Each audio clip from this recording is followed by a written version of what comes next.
Good evening. In Module 9, we began our discussion of air pollution. And we saw in that chapter that there are a number of different kinds of air pollution that can be generated. Some, which we labeled as primary air pollutants, were pollutants that were generated directly from industrial processes and or from the exhausts of vehicles that use internal combustion engines. We saw that these pollutants can build up in certain ways in the air and intensify their effects when there are certain weather conditions which we call temperature inversions. We also saw that there are other pollutants called secondary air pollutants that are formed from the primary air pollutants, primarily by way of the action of sunlight on them, and that there were a whole host of different kinds of pollutants that enter our air and significantly impact our environment as well as ourselves. We finished the discussion in the last module talking about the specific instance of something called acid rain, which occurs when nitrous oxides and sulfur oxides formed from the combustion of mainly fossil fuels enter into the atmosphere, combine with water, and form different kinds of acids, sulfuric and nitric acid, that then rain down on the land and water, and in so doing cause destruction to the land and the water. In Module 10 that we're entering now, we're going to finish up our discussion of air pollution by looking at its impact on human health, its impact on plant health, and ultimately what we are doing, at least in the United States, to try and address this important health issue. As you might expect, the primary place of impact for air pollution on human health is the lungs. And obviously because we take air, polluted or clean, in through our mouth and in through our nose and inhale it into our lungs where it interacts with all the small area passageways called alveoli, and in so doing transfers the materials, the gases that are in the air, into our bloodstream by passing them through the blood vessels that are located in the lung. Different kinds of pollutants, though, such as ozone and nitrous oxides, sulfur oxides, and in particular those types of pollutants that come from things like secondhand cigarette smoke, can interact with the different types of cells in the lung, and in interacting with those cells can irretrievably and irreversibly alter them so that they become uncontrollable and can metastasize into what eventually may become a tumor or a cancer. Down below we see an example of a healthy lung which has not been impacted, and what can happen to a lung that is constantly exposed to, in this case, cigarette smoke. Similar kinds of things are seen, though, in other people who are exposed to air pollution, such as miners that work down in coal mines and constantly inhale coal dust, and people who work in certain industries that generate different pollutants that can eventually cause damage to the lung. So obviously air pollution is a significant and can be a significant health issue.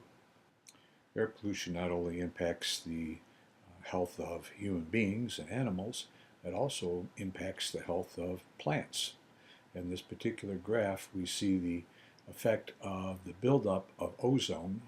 This is the bad ozone that's formed in the troposphere as a result of the action of sunlight on primary pollutants, as opposed to the good ozone, which is in the stratosphere and protects us from ultraviolet radiation. Nevertheless, the impact of this ozone on the production of a number of key plant crops. I note that this graph actually is mislabeled. This should be 80%, this should be 60%, and down here would be 40%.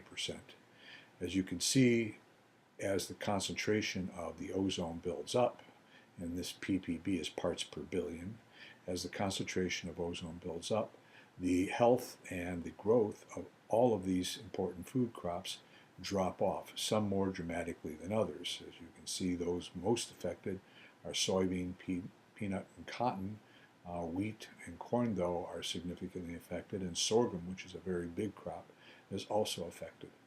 So the production of the secondary pollutant ozone in the troposphere can have a very significant impact on our ability to grow crops, which, as you know, is a very important aspect of how we're going to help maintain the carrying capacity of our planet for the number of human beings that are currently populating it and projected to populate it into the future. So what, if anything, is being done to fight the problem of air pollution? Well, in the United States, we've done a fair amount to fight the problem of air pollution. Just as we saw in Chapter 20, when we looked at the issue of water pollution, back in the 70s and 80s, the United States government took steps to establish laws to help bring pollution of water under control. So too did they also take steps to bring pollution of the air under control.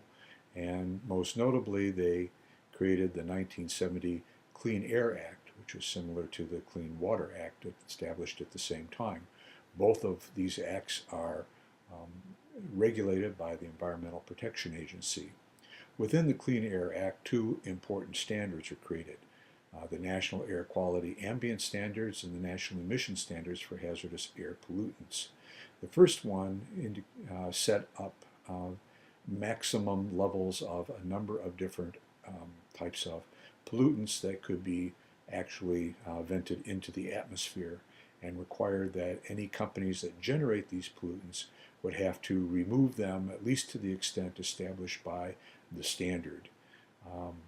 Similarly, the emission standards dealt with primarily vehicles, and the fact that auto companies had to begin developing means for reducing emissions from vehicles that use internal combustion engines and reduce those emissions, which generated primary air pollutants that were contributing to the overall pollution of the air in the United States.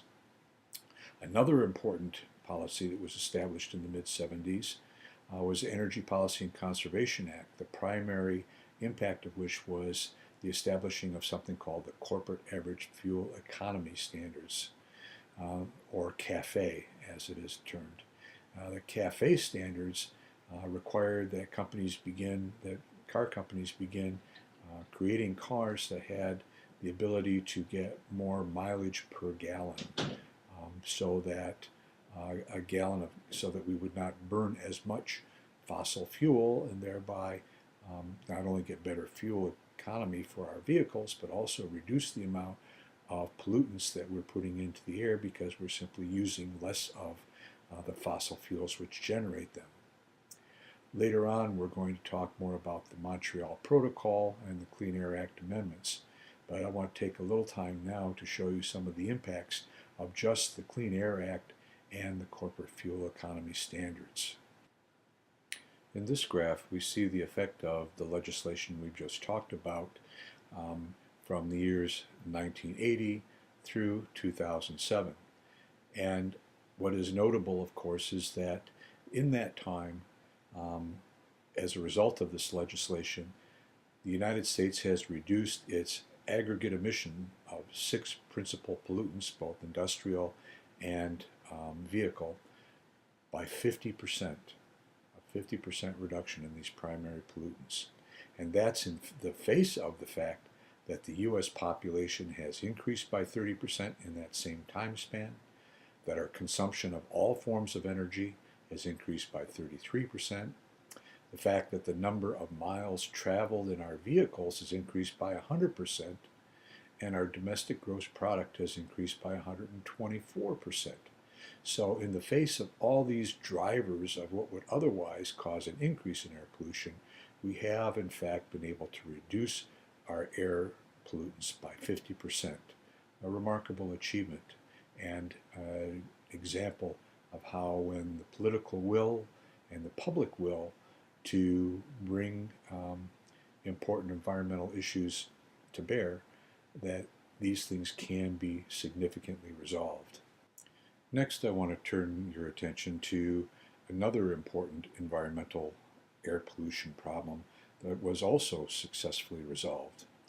Our discussion begins with a review of what we said at the beginning of Chapter 19 back in Module 9 with regard to the composition of the troposphere, which is the lowest layer of air on our planet, and the stratosphere, which is the layer of air just above it.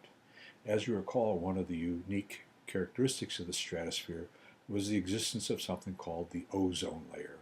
The ozone layer, in this case, is good ozone as opposed to the bad ozone that's formed as a result of the action of light on primary pollutants down in the troposphere.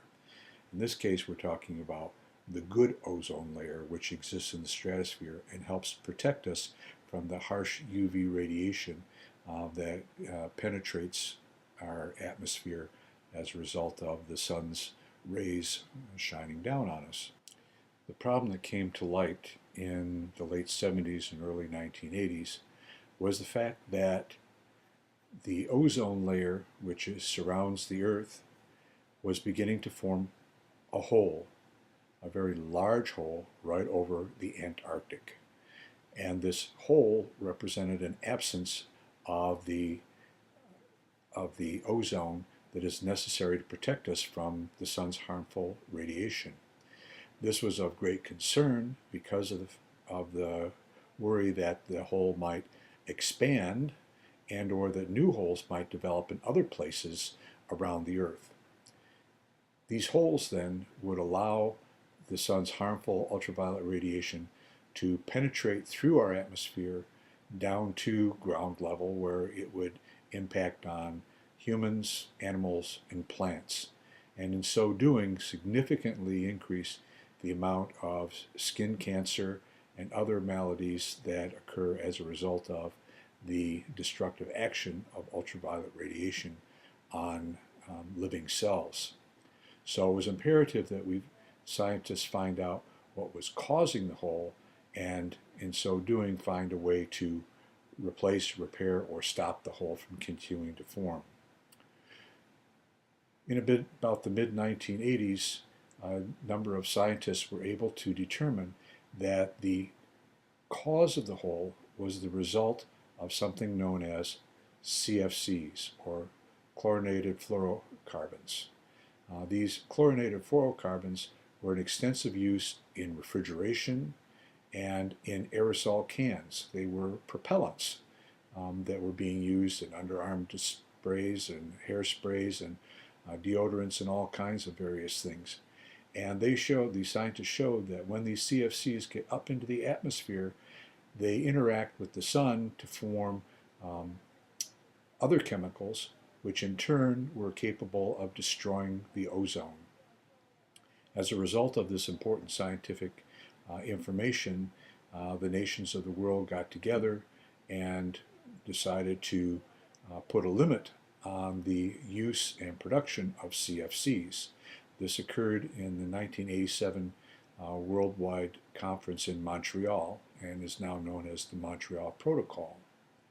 As a result of this collective desire to deal with this problem, CFC production was significantly reduced, and as a result, the amount of the ozone hole began to shrink to the point where now there is almost no more ozone holes being formed, and it looks like that it will not again be a future problem because almost all production of chlorinated fluorocarbons has been halted, not only in the United States but elsewhere around the world.